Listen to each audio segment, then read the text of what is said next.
If you're an elected official, you'll probably only get 3 minutes. The public comment section is much more than 3 minutes per person and a whole hour to spotlight the issue. For it's we the people, and the people have something to say. So now let's open up the microphone for the public comment section with your facilitator, Mark Westwood, and some special guests at our microphone. Good afternoon and welcome to the very first edition of the Public Comments Section radio show. As the announcer said, I am Mark Westwood, your co-host and facilitator. Each week we will have a new facilitator, and this is a chance for the people to speak. And today's co-host facilitator alongside is a good friend of mine I've known for a long time and was here on the radio with us just briefly last week. And this was the inspiration for this show as we interviewed a man named Paul Leon, who was the mayor of Ontario. Chris Robles, our first guest today and co-host, is someone who carries weight. And for a good reason. Chris Robles has spent over 38 years working at the intersection of education, public policy, and community advocacy. He began his career as a public school teacher, shaping young minds, and never stopped fighting for a better future ever since. Today, he's the president of Vantage Campaigns, a top-tier public affairs firm he founded 25 years ago. Under his leadership, the firm has helped elect leaders and shape policy across California and beyond. But what really sets Chris apart is his deep commitment to empowering everyday people. When the city of Ontario was dragging its feet on fair representation, Chris didn't just talk about it. He dug his feet in and he took some action. He successfully challenged the city council and won, forcing implementation of district elections for more than 185,000 residents. That's something. That's real change and that's real impact. So it's a pleasure to introduce you today and give a big round of applause for my good friend and cohort, Chris Robles. Yay! Thank you, Mark. Thank you. So we even have that applause. introduction. That was wonderful. Almost as if I wrote it myself. Well, Mark, I'm not alone. I have three friends with me who are even more committed to the community than I am. Welcome, ladies. So my first friend here is Jessica Charas. She's someone who embodies what it means to turn knowledge into action, especially at the local level. Jessica Charas is a proud product of the Inland Empire and committed civic leader whose roots are deep in Ontario. She has a BA in political sciences from Pitzer College and a master's in public health from Loma Linda University. And that powerful combination of education and purpose has shaped her into, shaped both her work and community engagement in public health. Jessica is a seasoned professional with a track record of building meaningful community-driven programs, and she currently serves as the secretary for the Ontario Future Alliance and is president of LULAC de Ontario, where she works to elevate voices that are often left out of the conversation. Very good, very good. Welcome, Jessica. Yes. To Jessica's. Thank you. You're welcome. Sorry. We're sharing the mic I tonight. have to share a mic, but Yeah. okay. To her left is Tina Silva. Now, I know radio, well, we do have some video, but you wouldn't know it from her that she's just recently retired after 38 years in the workforce. She looks young, yeah. I mean that in the best Yeah. way. Tina's It's living your proof. smile that does that, by the way. It is. It's Tina's living proof that retirement doesn't mean slowing down. In fact, she's sped up, if anything. And she's more active and impactful than she's ever been. Retirement is refocusing. There you go. There we go. I like that. She currently serves as the president of the Greater Ontario Democratic Club, Yay! and where she's helping to shape the conversation and energize local civic engagement. But that's just one piece of her community leadership, Mark. Tina is also a dedicated volunteer with the Ontario Future Alliance, where you'll find her at food drives making sure families in need are taken care of. And while immigrant communities face urgent challenges, she's there too. She serves as a rapid response volunteer for local immigrant justice organizations, showing up when it matters most. Help me welcome Tina Silva. Welcome, Tina. And by the way, I'm the president of the greatest, fantastic, fantabulous Ukaipa Calamasa Democrat Club. He But is. that's good. I like how you put that It's a long greater title. in your name. It's not really, but yeah, we're having fun with that, right? And then our final guest here is Andrea Galvan. She is someone who brings both deep local roots and a global perspective to every conversation. Andrea is a proud third-generation resident of Ontario's City Council District 4, and her family story is part of Ontario's story. But her professional journey goes far beyond the city limits. Andrea holds a master's degree in violence, terrorism, and security studies. Wow, huh? And her career has spanned an incredible range of fields, from analyzing global geopolitical threats to coordinating disaster response efforts, from shaping transit-oriented development right here in the Inland Empire to advancing public art, and now contributing to cutting-edge cancer research. Andrea's resume is as impressive as it gets.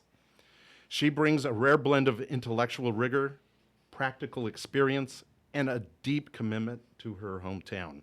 So let me add, she's the vice president of the Greater Ontario Democratic Club, and she's helping to elevate local voices as well. So help me welcome Andrea Galvan. Great. And Greater Ontario Democrats, that spells God. Did you know that? We say GODC. Anyway, I want to preface this whole show as how we got started because, I've been to Yucaipa city meetings and San Marino city meetings and others where they give you the 3 minutes. And you get up there, and by the time you get into it and everything else, you're starting to ding, ding, ding, ding. You're seeing the lights going off. And, boy, they just pull that 3 minutes away from you just as soon as possible. They cut the microphone off.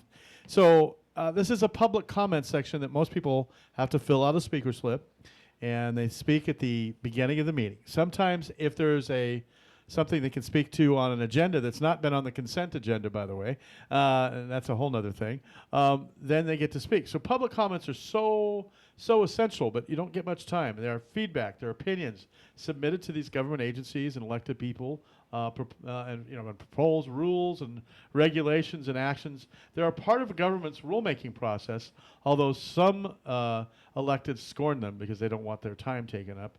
They are very, very important to listen to the people. We the people, we the citizens, right? To participate and potentially influence decisions and to provide feedback and information to these people. So it's a mechanism that's very valued and very important. But I've often said, boy, I get to go up and I get to speak at the microphone and they cut me off. I smile and say, I'll continue this on my radio station. They hate it because I have a microphone with 5,000 watts behind it, Yeah. and then I have another FM on 106.5 and apps and everything else. But so many people like you, citizens, good, hardworking people, qualified. You people have great resumes. Get that 3 minutes and that's it. And so, it's important. I'm also chair of the Yucaipa Mobile Home Residents Association, which doesn't sound like much, but there's 41 mobile home parks and over 6,000 residents. Oh, wow. And I'm the chair of that, the president of that organization. And we just recently had a biennial rent review where they were discussing, how we were going to do that. And very important issues. I had 13 issues to talk about. Unfortunately, I got 3 minutes per issue, but it still wasn't enough per issue to talk about. And I was representing 6,000 people. Right. So that's why this kind of been a frustration. And that's why we're here today. So I'm glad you're here. And Chris, I'm going to hand it back over to you now. And he's going to co-host this and be our host today. Thank you, Mark. Yeah, let's kick this thing off. And really, thank you for this format and the ability to, in a sense, rebut what was said by our mayor. And that's what really spurred us on. And thank you for inviting us. So as you know, we all watched the show and listened to it. Our mayor, Paul Leone, was on KCAA last week, and he doesn't really give us a whole lot of time. The 3 minutes, yes, for public, and then 2 minutes for everything else. Yeah. And in your city, is there something rare that they do? At the end of the meeting, they make comments again. Yes.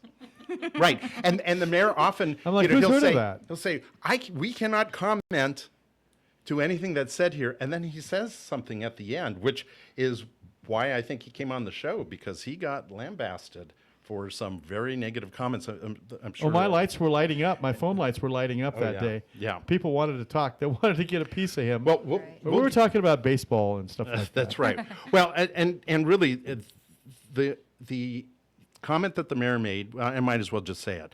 The mayor made a negative comment, not derogatory, but a negative comment when a 14-year-old girl came and was scared and frightened about people disappearing, and when ICE was coming to Ontario.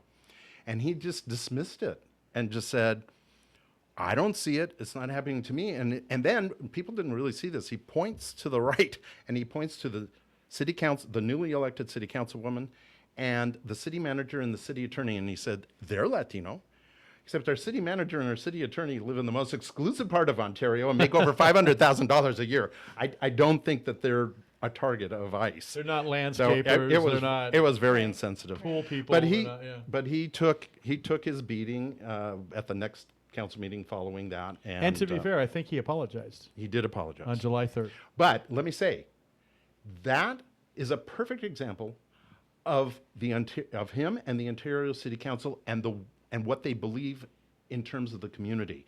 They just are dismissive of residents, and that's why we're here. So let me turn it over to the ladies here, and they have plenty of things to say about that. And you have to move the microphone. I'm sorry, but yeah. okay. Go ahead and talk right into that microphone. You can turn a little bit towards you. Can I start? Can I give a little Sure, yeah, context? Yeah. So part of the reason we're We here. are speaking right now with Andrea. Yes. Part of the reason we're here is because we want to point out this isn't a one-off. This is a consistent pattern from council of not showing an interest in serving the community that they're elected and paid to serve. Chris can give lots of examples about the nuances of city council and the fact that they recently passed a $1.65 billion budget with almost no oversight from the public. We can all point to examples of. Don't brush over that. Say that again. So city council, Chris is going to go into more See, details. this is public comments, but yeah. Yes. Say it slowly so people understand. So city council passed a $1.65 billion budget with Billion, not million. billion with 24 hours notice. And held in a side room where there was no recordings, and half of staff didn't even fit in the room. And that's the pattern that we're calling out. If the mayor had misspoken and he said, if this was a one-off, we would all say, you know what, he has shown a consistent pattern of showing up for the community, but that's not the case. He's someone who has led the council for over 25 years on creating the most warehouses in the Inland Empire, of creating the environmental factors that have led to Ontario I having. think he called it business partnerships. Well, Big business partnerships. He said I that. would call it the worst air quality in North America. And so we're facing all of these issues because council isn't listening to the community's needs and saying, hey, there's a balanced approach we could take. We don't need to build the world's largest Amazon warehouse in our community. We don't need to have warehouses next to our elementary schools and high schools. They're just continuing to develop without looking at the needs of our community. I look at the examples of the Arena District where they're building what they claim are much needed luxury one-bedroom apartments for 20-somethings. Is that down on Holt Avenue? No, so that's up on 4th where the hockey arena is. Okay. And so we're a city where the average income for a family is $83,000 a year. A $4,000 one-bedroom apartment is not the kind of development our community needs. An $800,000 home in Ontario Ranch where you can expect a mortgage of $5,000 a year is not serving an $83,000 a month household or $83,000 a year household. And so we're asking, what is the development you're doing and who is it for? Because it's certainly not for the community that's living here now. And so, Chris, I don't know if you want to chime in more on the lack of oversight. I'd love to jump into it. Please, no, go ahead. Yeah. I think it's important also for No. Jessica. I think it's important for listeners to just for context know that there are no term limits in the city of Ontario. So most of our council and the mayor have been in power for 27 years for him. 27 years for the him. mayor, Yeah. and 30 so for another one. yeah, 38 for Yeah, Paul was for Bowman. Yeah. So It's like a Supreme Court justice. Right. Lifetime service, I guess. But so, that's a problematic thing in our city. And I think a lot of the times the comments that are made are because they're not necessarily in touch with the general residents and the population. Also, we didn't have districts up until we had movement from people like Chris and others in the community who were pushing to be districted. So, we are making moves and we are seeing change, but it takes a lot of effort on behalf of all of us to, they'll do anything. If there's a loophole, they're going to use it. And if nobody's looking, they'll get away with it. So it's our responsibility to keep an eye on the things that are happening in the city. Chris does a great job. I mean, we all do a great job collectively, but that's what we're trying to do. Passing a 1.6 billion with a B dollar budget, 6.5 budget with less than 24 hours notice is hardly a loophole. Oh, Mark, so I went to the meeting. Andrea came and Tina came. They had it on the desk. Okay, it was this thick. So I'm it's also radio. It's at least 4 inches thick. And they dropped it on us 24 hours in advance. And what happened 24 hours in advance, Tina? The other council meeting. The other council yeah, meeting. so there was a meeting on the 17th. I don't and like then to talk about that. The next day, yeah, so why don't you go ahead? So on June 17th, that's when the mayor was insensitive to a 14-year-old girl's comments and not making her feel very safe even speaking out. She's incredibly brave for doing that. So there was some key members, regulars I call them, at the city council, Chris, myself, and some other people that went, whoa, what did he just say? What did he just say? So we organized, and the next city council meeting on July 1st, we had a record turnout. We had 3 rooms filled with concerned citizens. And to the mayor's credit, maybe, I'll give him some credit, he did let us speak for 3 minutes because everything else was on the consent calendar. Every single thing was on the consent calendar. They always do that. So we did make an impact. And for our listeners out there, we are talking now on a new show called Public Comment Section. And when we say a consent calendar, it means that they're not going to challenge it. They're not going to speak to it. They're going to approve it all at once. Maybe there's 10 items on the agenda. Try 24. 24. 24 even. It's worse than you typed it. What was it last night? 24 million? Yeah, yeah. And That's this right. boom, sweeping, that's terrible. So I just want to highlight the importance of community coming together because we can make change if we come out to vote. Right, I think it's the most important thing, but it just goes to show you. And I believe the city was prepared after the mayor's comments. And so the very next day after July 1st meeting, whenever the public showed up, there were some resources on the Ontario website. Although not very easy to find, at least there were some immigrant resources on the webpage. It quite seriously was the least they could do. Right. I also just want to note that the apology only came after somebody in the audience yelled out, "Are you going to apologize?" And then he kind of, Thank you. did it with a little bit of I guess, temper and a little bit of aggression. Like it didn't seem like he really deeply cared. And I think that's what's missing. We want somebody who is going to fight for us and who cares about how we live our lives and how the environment affects us and how housing affects us and how workforce affects all of us. So, yeah. So, a lot of cities, and I worked on commissions in San Bernardino, and the staff, the commissions, everybody are the politicians are led by the staff. Mm-hmm. People don't understand. We elect people, and they're supposed to represent you, but a lot of times they're led by very high-paid, sometimes qualified staff that already has it on the, what they want done, and they've maybe in closed session, where they don't have it in public, view. Right. They've decided what they're going to do. Or sometimes they violate the Brown Act. Mm-hmm. But yeah, we see that all the time. And that's no different than a lot of cities. You just have to, through public comments, get it out there. Right. Well, this is I have to say, Ontario has artfully created a unique moment in politics because they have figured out how to do this after 30 years. Now, it took them a long time, right, to get to this point. But there's little to no, I'd almost say no opposition on the council, right? There's no, they always present a united force, even though behind the scenes they may not be united. And then the staff that they've hired, after years of tweaking it, they have a staff that pretty much are the 6th and 7th council members, the city attorney and the city manager. Right. They actually, Mark, they actually live in the city.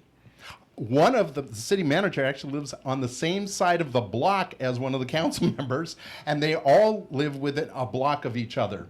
Oh yeah, they all live in one neighborhood.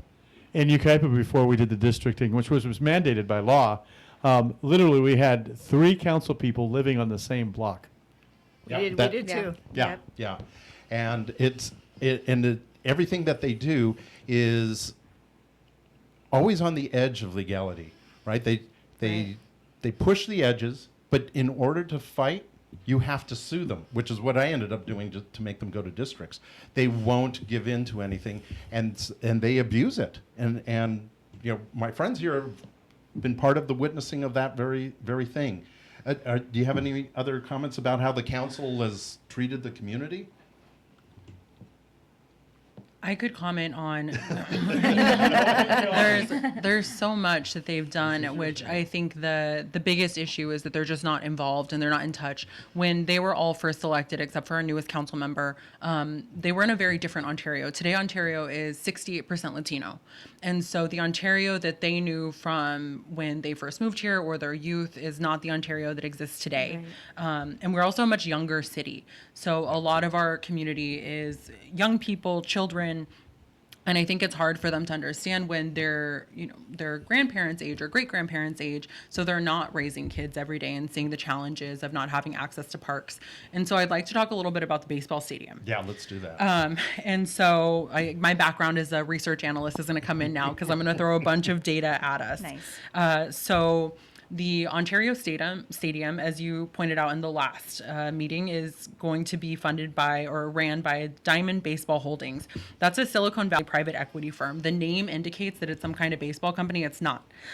This is a firm that's made its money off Familiar with Yes. Diamond Baseball Holdings. Oh, nice. So, but a lot of people, they hear the name and they think, oh, it's a baseball thing.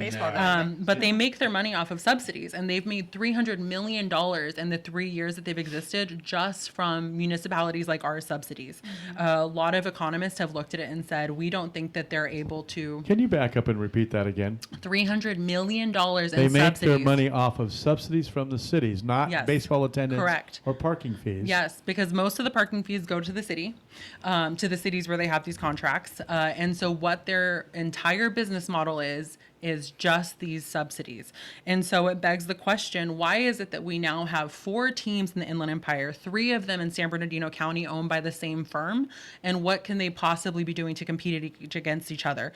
If I think about that as a business person, which all of our council members say that they're business minded, I would say Right. this math is not mathing. No.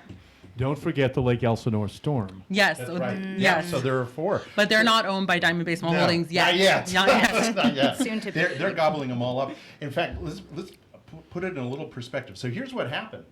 Ontario, with taxpayer funds, decided, or the council decided, to build a minor league baseball stadium in the south part of Ontario. They're calling it a regional sports complex, at least at the beginning. Now it's this Empire. Empire. It's now called the Empire.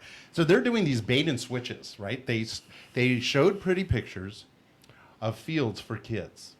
I also want to back up on this point. Sure. Since the late 90s and early 2000s, economists have pointed out that these sports complexes are actually bad for communities and they're not profitable.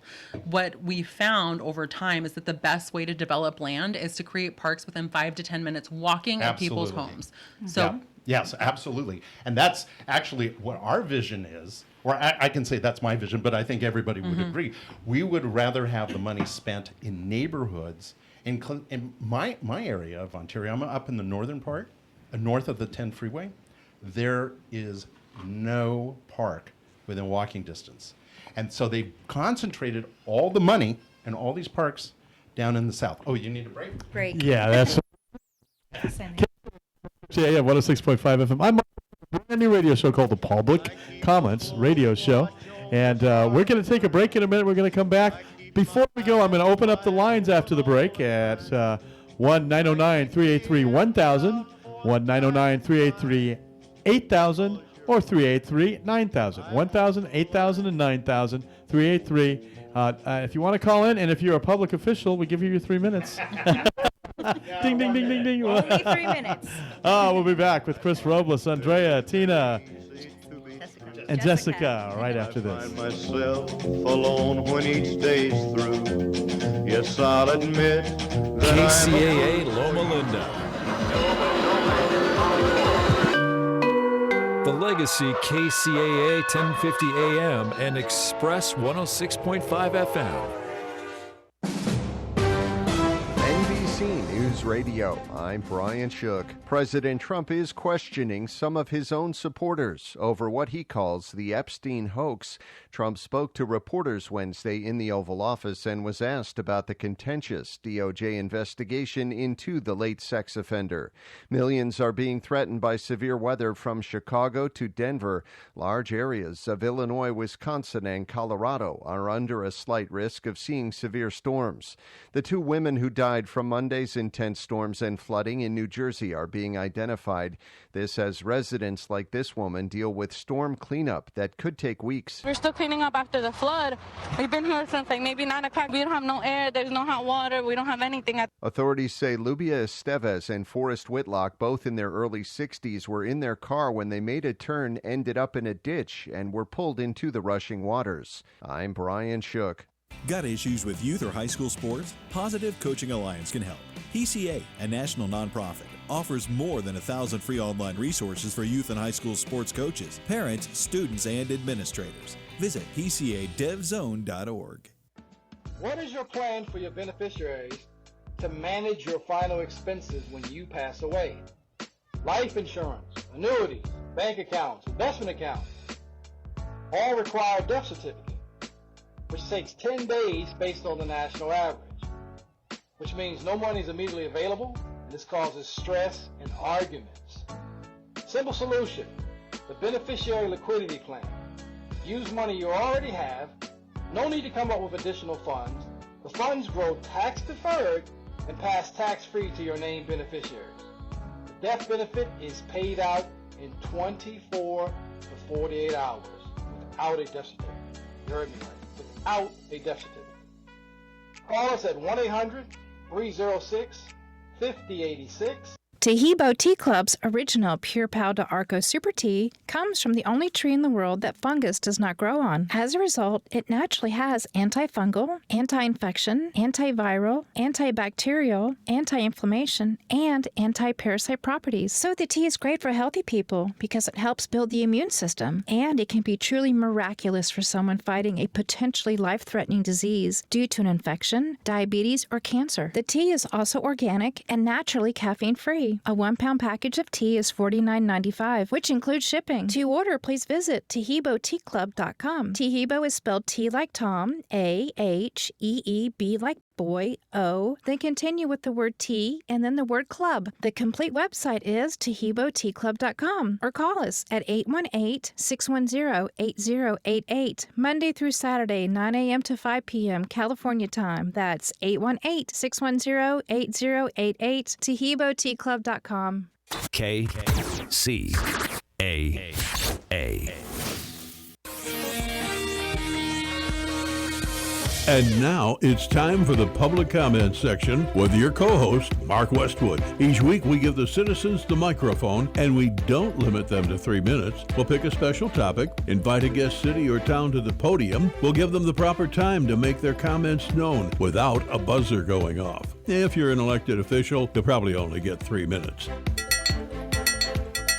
The public comment section is much more than 3 minutes per person and a whole hour to spotlight the issue, for it's we the people, and the people have something to say. So now let's open up the microphone for the public comment section with your facilitator, Mark Westwood, and some special guests at our microphone. And we're back on KCA 1050 AM and 106.5 FM, the station that leaves no listener or commenter behind. In the public comment section radio show, I'm Mark Westwood. I'm going to introduce you back to Chris Robles, and he's going to quickly take the show back so we have enough time. Ding, ding, ding, Thank ding. you, Mark. I love that intro, by the way. Here we go. So before the break, we were talking about the new stadium in Ontario. And as Andrea was pointing out, we already have two others, so this would be the third in just San Bernardino, and then there's a fourth one that's in the Inland Empire. County. Right, exactly. So this stadium has already doubled. Everything has doubled, including the price, probably more than doubled. So at first they started out, without building the portion for the kids, they started building the stadium first, a parking structure, and then started giving permission for the hotel to be built. The hotel went from 100 rooms to 206. The parking structure last night at the council meeting went from 3 stories to 6 stories, and more than doubled in price from basically $24 million, and is now $56 million. In one meeting in that consent calendar, this was on May 20th, I believe, they spent $445 million with no discussion, no input from the community other than basically myself. I had to speak on the consent, all the items, 24 items. and with no presentation, no justification, none whatsoever. That's Ontario. What's the attendance like at a city council meeting? It's improving.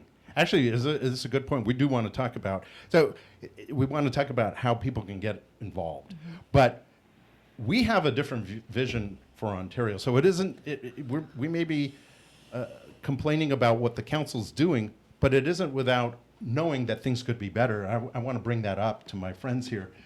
Tell us what you see as the vision for Ontario. Well, let me just first by saying is that we're here under a coalition in Ontario called the Ontario Future Alliance. It's made up of several nonprofits in the area that really care about our city and our area and our environment and immigrant justice and all that. We want a call to action. I want a call to action. We want a call to action. We want everybody in Ontario to show up at the city council meetings. If you can't show up, you can live stream it. You can watch the next day and make notes for the next time you come. And how do they live stream? Is there a website do you know of they can go to? Ontario.ca.gov. Ontario.ca.gov. It will have the city council agendas and it'll have a live stream tab. Yeah, it's at the top of the website. It says agendas. So if you can't attend, watch. Right. Absolutely. And you can always reach out to myself or Andrea as well with the Greater Ontario Dem Club Instagram or Facebook. Send us a message and we'll set you up to come. And Fair Ontario. Yes, of course. Instagram and Facebook. And And LULAC. LULAC. You can find us on Instagram, LULAC Day Ontario. Absolutely. We just You don't have a webpage. I guess I should plug myself. Andrea, the number 4, Ontario. Andrea actually was a candidate last year for city council, and we all supported her. She would have been fantastic on the Yes. council, but she hasn't stopped trying to make a change in Ontario. So it wasn't about the council race. In fact, we should probably talk about how difficult it can be, to take on these incumbents. Do you want to? Well, I just wanted to add too. We really do. We're here today with solutions and a vision for the future of Ontario. We have a beautiful thing right now with the organizing with the various organizations and people in the community. A lot of that came out of organizing around saving Amy's Farm and, Ontario. I grew up here. Andrea grew up here. We grew up around cow farms, dairy farms, and now there are warehouses everywhere. What's Amy's Farm? So Amy's Farm was a farm in Ontario, nonprofit organization. It they had animals and agriculture. There were school visits that could happen. It serviced a lot of the schools in the area. It was really one of the few places where kids could go to be in touch with, farm life and agriculture. And so that farmland was sold and a warehouse is being built there, as we've seen done with most of the farms in Ontario and South Ontario. So we aren't against development, but we want healthy development. We want development that's going to work for our community, that takes into account the environment. And we want jobs. Of course we want jobs. I know that's the argument they use often, but we want jobs that are good jobs, that pay livable wages, that provide benefits, and consider the, long-term impacts that they have on families in Ontario. And warehouse jobs are not that. No. Oh, hey, I worked in a warehouse. Sorry, Tina. Well, and we are in solidarity with warehouse workers. I just want to say that as well. Yeah, here in the Teamsters Union building we are. Yes, we are. And they have an Amazon workers too that are unionized. So it's not against that, but it's against, in Ukaipa we just passed a specific plan for warehouses, and we all got up and talked about it and didn't like it, and the whole, it's just 1,500 trucks a day running and idling while they're waiting to be unloaded, and this is all kinds of bad things. And I alluded to this, and I'm going to shut up real quick, but I have a hard time not jumping in. Staff-driven cities is what we're having a problem with. Staff-driven cities that see they need income to pay their big salaries. Right. Now, you're very lucky you have a city manager that lives in your city. Oh, yes. I guess that's an improvement. That's making, but a lot of times they don't live in the city. A lot of times, I don't want to call out anybody out in particular at my city. I'm kind of getting along with the city manager right now, but she makes a lot of money, and so do police officers and firefighters. And the fact of the matter is, we did a 1.5% sales tax increase that was put through the voters, passed, and funded by the police and firefighters. Unions. Yeah. And then they cut $6 million worth of programs, basic programs, out of our budget because they couldn't afford them because they still need more money. And we have to get away from that. Right. Yeah, we passed a sales tax measure a couple of years ago in Ontario as well. That's where a lot of this money is coming from. But they did not say that they were going to build some massive ballpark. Right. It was supposed to go to neighborhood kids and But neighborhood Chris, schools. don't you remember the mayor saying that if we didn't have this big business empire, we wouldn't survive because they no longer get revenue from the state, which I think is property. Do you know how long that's been? Since 2000 or even before that. I'm quoting the mayor. I know. I mean, they're always blaming somebody else. I have to say, elected officials is one thing. It's staff. Staff is greedy. They want more money.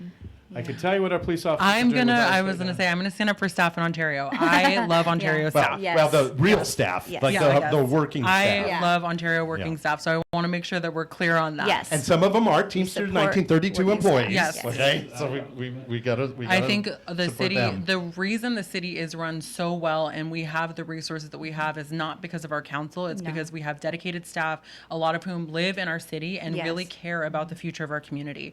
And so I am so thankful for their leadership on making sure that kids are getting the resources they deserve, and they're really dedicated to running the programming that does make Ontario special. And we welcome staff to be part of our movement as well. Absolutely. And I've been stopped by city staff members in the supermarket thanking me for what I've getting said. along great with my city staff right now. And but I will tell you, when I'm referring to that, I'm referring to a police officer making $16,000, $17,000, $18,000 a month. Right. And firefighters making so much money. The public service employees, and 911's over. I can tell you what they're doing with ICE. I won't go there right now. But I got to tell you, it's taking my 911 hero status away from them. Well, you've got the sheriffs over there in Yucaipa. Which we represent. I do actually. I have to say I represent police officers and firefighters, and I do believe that their lives go on the line. So I will slightly disagree with you, Mark. But there has to be reason. But when you say staff, when I say staff, I'm referring to a city manager and their Top level. The top level, Yes. exactly. Yeah. The executive level, who are making far more than the employees who have to fight for their salary increases. Yeah. I want to say too, if the mayor is concerned about our survival, he should probably take into account that Ontario is, I think, has the sixth worst air quality in the nation. No, we have the worst. The The worst. worst. We have the worst. Okay, We're the just kidding. fifth dirtiest city, and we're the Fifth worst air dirtiest quality quality. in the nation. So so we want change and we want development, but we want it to be smart, reasonable, and Can protect I go us. back on the income for just a bit? Yeah. So how much does the mayor make, Chris? $114,000 last year. Okay. That's plus. a pretty good deal for 2 meetings a month. Yeah, and that's with benefits. So let's be fair. It's salary and benefits, and then most of the council members are in the $60,000-$70,000 range. So I spoke to a neighboring city. That's very rare and unique, though. Most cities, they don't get that. The council. They took care of themselves first. I spoke to a neighboring city mayor over the weekend. You could say what city? They're part-time council members. So are ours. No, literally he said part-time. And we're not a charter city. Right, we're not a charter But city, they and are. they are. Pomona. And he It's Pomona. and he makes $25,000. That's right. And he The mayor. The mayor is amazing. And in Pomona, he's by the way. everywhere. He is We at love the every mayor. event. Pomona. And they're serving. The council, they are serving the community and the community's needs. Ours is serving their needs and that of developers in this county. Well, let me mention a name here, and I'm just going to look at Jeff Burham. Dun, dun, dun, dun. So Well, last night. let's talk development. So I have a go. background. I've worked on transit-oriented developments in the Inland Empire, which is something that I think is so important. And I want to see more sustainable, affordable housing in our community. Like Jessica said, we're not against development. What we're against is development that doesn't serve our community, both in the short term and the long term, right? We're not bringing good jobs. We're not preparing to be economically diverse and preparing for the challenges of the future. We're creating a system that makes us dependent on one industry that we know is going away because of automation. Right. Amazon is bragging that they're automating their facilities and they're going to be 90% automated in the next 5 years, while we're saying, oh, these are the jobs for our community. Right. Yep. So I want to start there. And then, there's connections. Jeff Burham is building projects in Ontario as we speak. Through his business and his nonprofit. Right. That's right, the hotel thing. Yeah. Yeah, I'll talk about that. I was there last night. Yeah. We have developers that own this council, and as long as people in Ontario, we're about 14% lower in voter turnout than statewide average. And that's because our community doesn't feel heard. And if you don't feel heard, you go, why would I show up? Why would I vote? And so what this coalition wants to do is give people an alternative and say, like, yes, you're not being heard now, but there is a way to force them to listen. Right. When you're up against that much money, you're talking about hundreds of millions of dollars being spent in our community in ways that we don't get to control. And I think people struggle to understand, what is $1.65 billion in a city where the average household is making $83,000 a year. And that's a family of 5. And that's right. And so we're struggling to get people's voices heard by a council that just doesn't care. And to be honest, they haven't had to care because they manipulate the way people come and speak, limiting the amount of time. There's limited parking. The starting of the council meetings is earlier than most, instead of 7. And then these special meetings whenever they don't want any questioning, like the city budget. One of the things that Mayor Leon said to me in the last interview last week was, he says, we're very fortunate. We have 5 people. It's like a party of 5. We all vote together. Mark, so last night, you'll love this. They were taking votes on public hearings, right? So they have to talk. And So they they're have to asking say, Jeff Burham how to vote. well, not specifically. But on the agenda, I take notes. And I always put, wherever I go, I'll put how many votes which way. So I just wrote 50505050 and showed it to the people next to me, and they laughed their heads off. It's always 50. It's always 50. Or if somebody's not there, then it's 40. It's always something O. There's never anyone that dissents. So there's no independent minds, there's no independent thinking, there's nothing. They're just like... Well, it's even worse. It's the Brown Act violations you were talking about. Because how do you get a 5-0 vote with no conversation? No discussion. And the Brown Act specifically says you're supposed to have public discussion so that everyone knows what you're thinking. Let me tell you something I caught my council doing and made an objection to my city attorney, and it stopped. I have a good city attorney. Texting. They are literally underneath the days in their desks texting each other. That's a violation of the Brown Act because it's a separate meeting from the public meeting. Is that why the mayor never looks up during public comment? I don't know. I don't know if they're texting, but they certainly, everything's orchestrated. There's no item in all the years I've attended has ever been on regular discussion. 3 words that really send fear into their hearts: public records requests. You can get their texts, especially if the city's paying for them. I did do a public records request on Jim Bowman's arrest record, and I was denied. Yeah. Oh, wow. For a good reason. And that's a topic of another show, probably, because there's a lot going on that. I am really glad that somebody brought up Pomona and the mayor of Pomona, Mayor Sandoval, Tim Sandoval. I think that is a great example of how to lead a community and stay in touch. The mayor would host meetings monthly on Zoom, open to the public, and where people could come and talk about the issues in their community, health issues, environmental issues, work-related issues. And, that's something our mayor could do easily. That's one way that you can get in touch with your community. All of them could. The council could, All yes. of them could. And they never do. They don't show up in public unless it's controlled, like the A concerts in the photo park, opportunity. and photo op, right? Mhm. They all had the shovel for the Right, picture the for picture and the for ribbon for cutting. for the stadium. Yep. So let's talk about how they've gotten elected and how people can participate to make change at the city. So I ran for office last year. I ran fall 2024 against Councilmember Daisy Macias. She's actually the mayor's former personal assistant. So it's a small club. And where does she work? She works for Jeff Burham. Oh, wow. It is nonprofit. What a You didn't know that? coincidence. Oh yeah. And Oh, so you did, okay. it's a small club and we're not part of it. But what's really important is not everyone needs to step up and run for office. What we need is people that step up like Tina and get super involved and Yes. go and do community food drives and learn about the issues that are important to our community. That we have people like Chris who show up to every meeting and say, this is wrong, this is illegal, and I will fight you every step of the way. Then we have people like Jessica who are hosting community spaces and getting people involved so that everyone can find ways to make their voices heard. We have so many opportunities, Ontario, because we have so many people that care and love our city, that we want to see more people get involved. We want to see more young people get involved because their Yeah. voices are so critical So to our important. future, and we need to hear from them. So It's going to take all of us, really. We need our elders to support us in what we're doing, and we need people to show up and to do volunteer work at every level, whether it's handing food to your neighbor, if it's showing up and just documenting what ICE is doing in our community, if it's just going to city council meetings and letting them know we're watching and that this is unacceptable. And come Right. to the meetings to learn how Yes. it works. Listen, most meetings are boring. And Lately, they've been pretty entertaining. they have been entertaining, and that's what I want people. Hey, come see it. We've literally brought popcorn to the San Bernardino City Council meeting.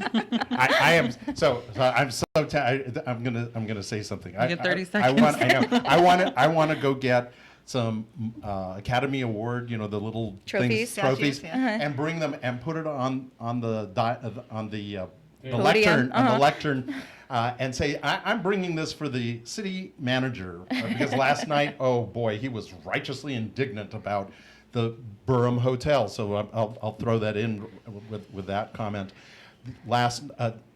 A group of citizens and Unite Here Local 11 put together 2 referendums because there were 2 actions that the council took to put the Burham Hotel in place.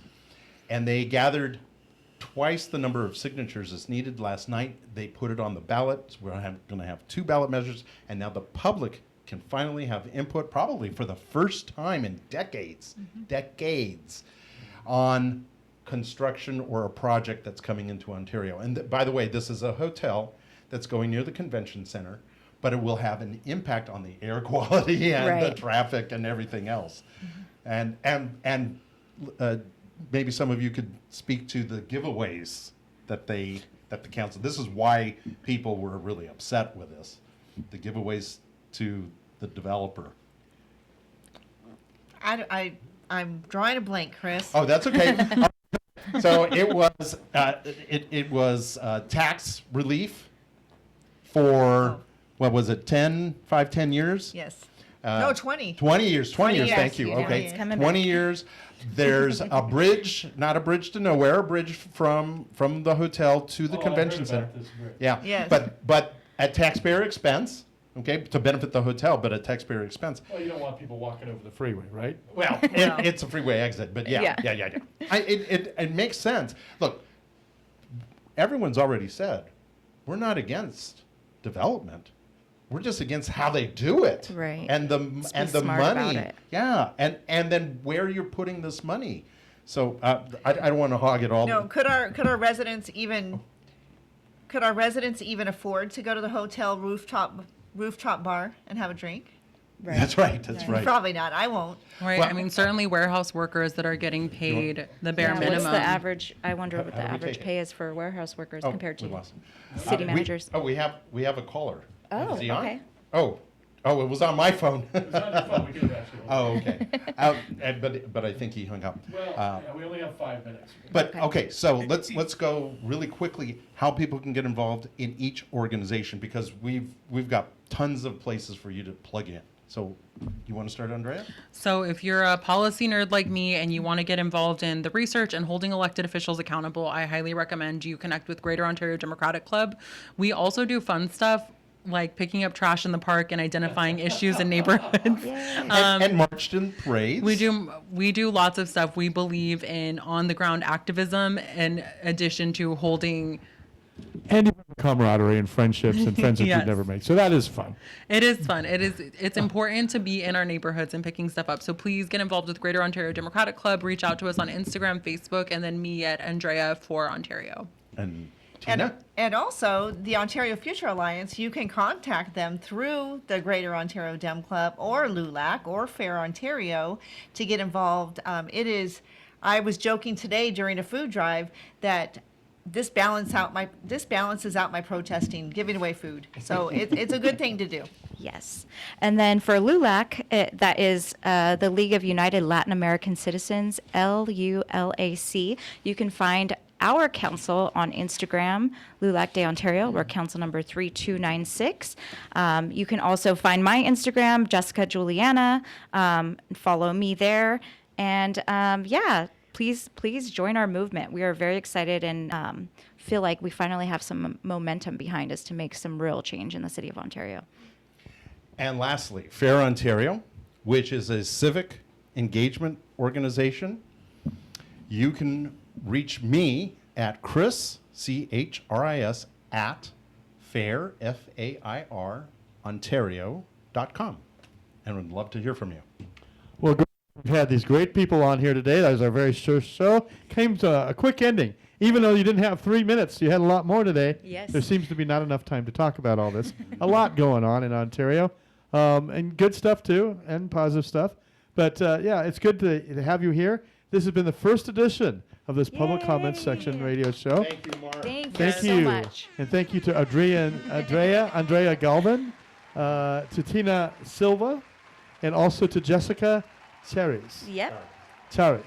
Cheers, yes. And, of course, my good friend Chris Robles for being here on KCA 1050 AM and 106.5 FM. We have 2 minutes. You want to shout out? Yeah, I really want to thank the community. On July 1st, 200 people showed up to voice their concerns about the mayor's comments. And that was probably one of the it's a watershed moment for Ontario.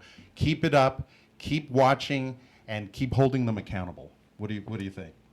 Yes, can I also say that if you see ICE presence in San Bernardino or Riverside County, please call 909-361-4588, or you can text them to report an ICE sighting, and one of the volunteers like myself will make sure that they're getting treated properly. Can you say the number one more time? 909-361-4588.